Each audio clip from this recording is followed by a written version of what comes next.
If else if ladder আমরা কখন use করব? যখন আমাদের হাতে একাধিক ডিসিশন এবং একাধিক কাজ। ইফ এবং ইফ এলস আমরা ইউজ করব যখন আমার হাতে একটা ডিসিশন একটা কাজ বা একটা ডিসিশন একাধিক কাজ, তখন আমরা ইফ এলস ইউজ করতে পারি। কিন্তু আমার কন্ডিশন যখন একাধিক হয়ে যাচ্ছে, অর্থাৎ বিভিন্ন কন্ডিশনের জন্য বিভিন্ন কাজ হবে, সেই সমস্ত ক্ষেত্রে আমরা কি ইউজ করব? If else if ladder use করব। ইফ এলস ইফ ল্যাডারের অ্যাপ্লাই করার একটা পারফেক্ট এক্সাম্পল হচ্ছে আমাদের গ্রেডিং সিস্টেম। আপনার প্রাপ্ত নম্বর যদি ৮০ সমান বা ৮০-র বেশি হয়, তাহলে আপনার গ্রেড আসবে এ প্লাস। আপনার প্রাপ্ত নম্বর যদি 75 থেকে 79 থাকে, আপনার রেজাল্ট আসবে এ। আপনার প্রাপ্ত নম্বর যদি 70 থেকে 74 থাকে, আপনার রেজাল্ট আসবে এ মাইনাস। অর্থাৎ যে দেখেন, এক একটা কন্ডিশনের জন্য রেজাল্টটা কি আসতেছে, এক এক রকম আসতেছে। সো এই টাইপের কাজের জন্য আমরা কি ইউজ করব? এই টাইপের কাজের জন্য আমরা ইউজ করব হচ্ছে ইফ এলস ইফ ল্যাডার। আরেকটা এক্সাম্পল হচ্ছে একটা নাম্বার পজিটিভ, নেগেটিভ নাকি জিরো, এই কোডিং করাটাও হচ্ছে ইফ এলস ইফ দিয়ে করা যায়। একটা সংখ্যা যদি শূন্যর চেয়ে ছোট হয়, তাহলে সে নেগেটিভ। একটা সংখ্যা যদি শূন্যর চেয়ে বড় হয়, তাহলে সে পজিটিভ। আর এই দুইটা কন্ডিশনের একটাও যদি ফুলফিল না করে, অর্থাৎ শূন্য থেকে ছোটও না, শূন্য থেকে বড়ও না, তাহলে সংখ্যাটা কি? শূন্য। একটা সংখ্যা শূন্যর চেয়ে বড়ও না, আবার ছোটও না, তাহলে সংখ্যাটা সেই শূন্য ইটসেলফ। সো সেটা তখন আমাকে দেখাবে হচ্ছে সংখ্যাটা হচ্ছে আমার জিরো। সো একটা নাম্বার পজিটিভ, নেগেটিভ নাকি জিরো, এটা আমরা ইফ ল্যাডার দিয়ে করে ফেলতে পারি। কিভাবে? এর মধ্যে আমরা একটা সংখ্যা রেখে দিলাম। সাপোজ আমরা এখানে চেক করব হচ্ছে if A less than zero. যদি তাই হয়, তাহলে আমরা বলবো এ ইজ আ নেগেটিভ নাম্বার। আচ্ছা, এখন আমরা নিয়ে আসবো হচ্ছে এলস ইফ। ইফ এর সাথে কন্ডিশন থাকে, এলস ইফ এর সাথেও কন্ডিশন থাকে। কন্ডিশন থাকবে না হচ্ছে শুধুমাত্র এলস এর সাথে। এ যদি শূন্যের চেয়ে ছোট হয়, তাহলে সংখ্যাটা নেগেটিভ।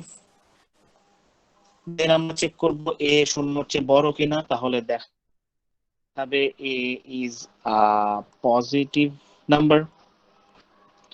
আর এদের একটাও যদি ফুলফিল না হয়, তাহলে আমাকে দেখা দেবে যে এ ইকুয়াল টু জিরো।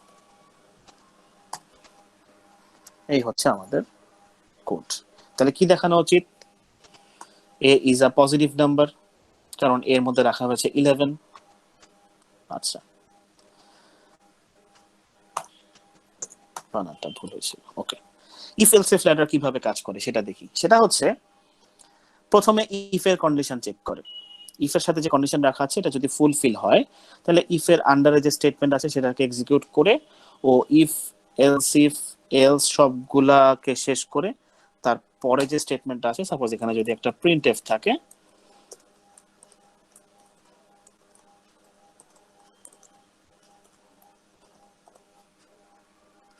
ও এই এলস এই সবগুলাকে স্কিপ করে কোথায় চলে আসবে? এই প্রিন্ট এফ এর এখানে চলে আসবে। এটা যদি আমার ইফে রাখা কন্ডিশন ট্রু হয়। আচ্ছা, সাপোজ ইফে রাখা কন্ডিশন ট্রু হলো না, তাহলে কি হবে? প্রথমে ইফে রাখা কন্ডিশনের সাথে যেহেতু ট্রু মিলাই দেখবে যে ট্রু না, তারপরে সে প্রথম এলস ইফে যাবে। প্রথম এলস ইফে যে সে তার যে কন্ডিশন আছে সেটা চেক করবে। এটা যদি ট্রু হয়, তাহলে এটার আন্ডারে যে স্টেটমেন্ট আছে সেটাকে এক্সিকিউট করবে, করে সে পরের যে এলস আছে এটাকে স্কিপ করে কোথায় চলে যাবে? এখানে যে প্রিন্টএফটা আছে সেখানে চলে আসবে। আর ইফ এর রেজাল্ট এবং এলস ইফ এর রেজাল্ট দুইটার একটাও যদি ট্রু না হয়, তাহলে হচ্ছে সে কোথায় চলে আসবে? ডিরেক্টলি এলস এ চলে আসবে। এবং এলস এর সাথেও এখানে কোনো কন্ডিশন রাখা হয়নি। তার কারণ কি? তার অর্থ হচ্ছে ইফ এ যে কন্ডিশন রাখা আছে, এলস এ যে কন্ডিশন রাখা আছে, এটা ছাড়া যাবতীয় যত কন্ডিশন সম্ভব সবাই কোথায় যাবে? এলস এ যাবে। এখানে একটা সংখ্যা শূন্যর চেয়ে ছোট না, এটা ইফে রাখছি কন্ডিশনটাকে। একটা সংখ্যা শূন্যর চেয়ে বড়, এটাকে রাখছি এলস ইফ এর সাথে। এটাও যদি ট্রু না হয়, তাহলে সংখ্যাটা শূন্যর চেয়ে ছোটও না, শূন্যর চেয়ে বড়ও না, তাহলে আর কি বলার দরকার আছে? সংখ্যাটা কি? সংখ্যাটা ইজিলি বলা যাচ্ছে সংখ্যাটা জিরো। সো এলস কিন্তু আবার এখানে আমার কন্ডিশন লিখবো না এ ইকুয়াল ইকুয়াল জিরো। এলস এর সাথে কখনোই কোনো কন্ডিশন লেখা হয় না।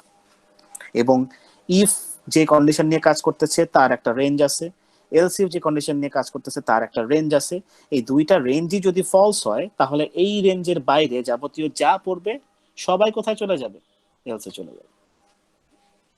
যেমন গ্রেডিং সিস্টেমের ক্ষেত্রে আমরা ধরে নিলাম আমাদের গ্রেড হচ্ছে 3টা, এ প্লাস, এ মাইনাস, এর বাদে যা পাবে সব হচ্ছে ফেল। ধরে নিলাম 80 থেকে 100-র মধ্যে পাইলে এ প্লাস, 70 থেকে 79 পাইলে হবে এ, আর 60 থেকে 69 পাইলে হবে হচ্ছে এ মাইনাস, 60-এর নিচে পাইলে ফেল। তাহলে এই 60-এর নিচে তো 55 হতে পারে, 45ও হতে পারে, 35ও হতে পারে, 25ও হতে পারে। তাহলে কি এই উপরে যে রেঞ্জগুলোর কথা বলা হয়েছে এই রেঞ্জগুলা বাদে যাবতীয় যত রেঞ্জ থাকবে সবাই কিসের মধ্যে পড়ে যাবে? তখন এলস এর সাথে পড়ে যাবে। ঠিক আছে? সো এভাবে হচ্ছে ইফ এলস ল্যাডারটাকে ইউজ করা হয়। এটা একটা ল্যাডার, একটা মইয়ের মতো আর কি। ল্যাডার বলা হয় এটাকে, যে প্রথমে ইফ এর কন্ডিশন চেক করে, যদি এটা ট্রু হয় ইফ এর স্টেটমেন্ট এক্সিকিউট করে ফেলে, দেন সে পুরোটা স্কিপ করে পরবর্তী যে স্টেটমেন্ট থাকবে সেটাতে চলে যাবে। ইফ এর কন্ডিশন যদি ফলস হয় তাহলে সে প্রথম এলস ইফ এর কন্ডিশন চেক করবে, এটা যদি ট্রু হয় তাহলে এলস ইফ এর আন্ডারে রাখা স্টেটমেন্টটাকে এক্সিকিউট হবে, আর যদি এলস ইফও ফলস হয় তাহলে সে সবগুলাকে স্কিপ করে কোথায় চলে যাবে? এলস এ চলে যাবে। এটা আমি বলছি যদি আমার এলস ইফ একটা থাকে।